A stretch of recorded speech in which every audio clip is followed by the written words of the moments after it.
In this episode, I build an iconic race car from 1965. Oh yeah.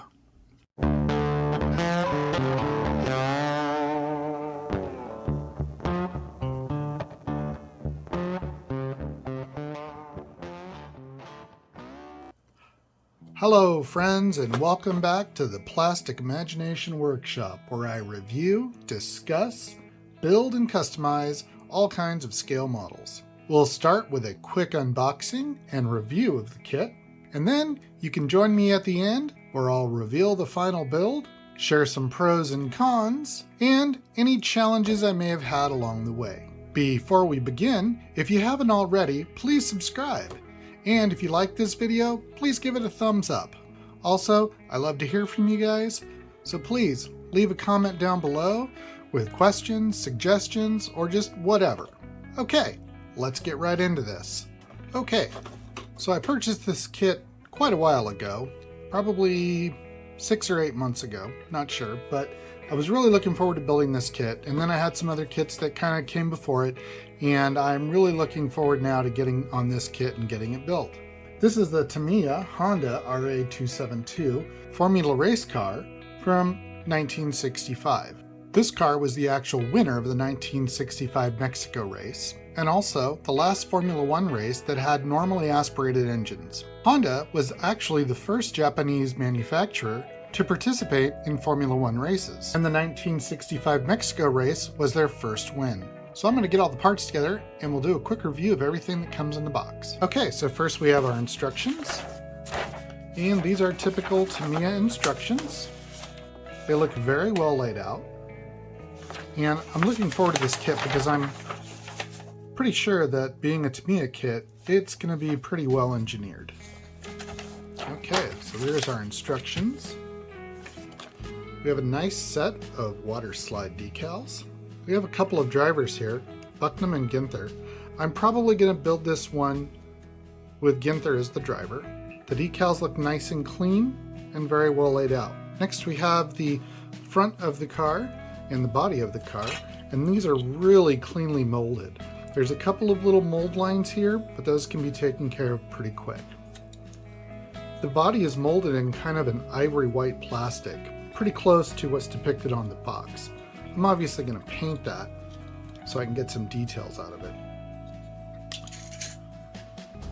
This is the chassis, very clean mold lines, not a lot of flash or anything. Here is the other part of the chassis, the upper part of the rear suspension. The sides of the cockpit are the main body. This is the bulkhead. It goes between the driver and the engine compartment. We have some sprues with look-to-be engine components and the brakes, disc brakes and hubs. Very clean lines. Some more sprues. Some of the parts had come off the sprue or were loose and I took them off. But look how finely molded these are. These are the intakes. Really nice. Here we have our first black sprue with some more suspension, the seat, the wheels. The wheels look really nice. And the exhaust. Here we have another black sprue. Looks like the radiators, the rest of the exhaust, more suspension. Yeah, no flash at all on these. This is nice. Here we have the little Teflon parts for the axles. A very clean looking clear plastic sprue. It looks like the rear section of the engine cover that's actually molded in clear, so I'm assuming you can actually make this transparent so you can see the engine. I may or may not do that. We'll see. We have some really nice vinyl tires with Goodyear in gold, which was of the era, stamped in there. Some nice tire treads. And they're staggered. There's big ones for the back and thinner ones for the front. Okay, and that's it for what's in the box. I'm going to clean all this stuff up, get some paint, some glue, some snippers, and get to the build.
And we're back with the completed build.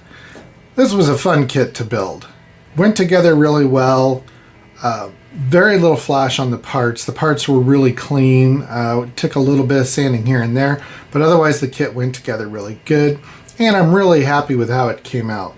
Really excellent detail on this kit. The engine is very well detailed, even the interior, the suspension. It's a really, really nice kit. If anyone's interested in this type of F1 car, I highly suggest you pick one of these up. It's a great build. So I built this as the Ginther model, and I wanted it to look a little worn, like it's been in a race or it's been at the track all day. So I've added some weathering here and there, very light, not really harsh weathering. It wasn't in an accident or anything, but as you can see here around the rivets and the vents and a couple scuffs on the body. And I think it really looks really nice.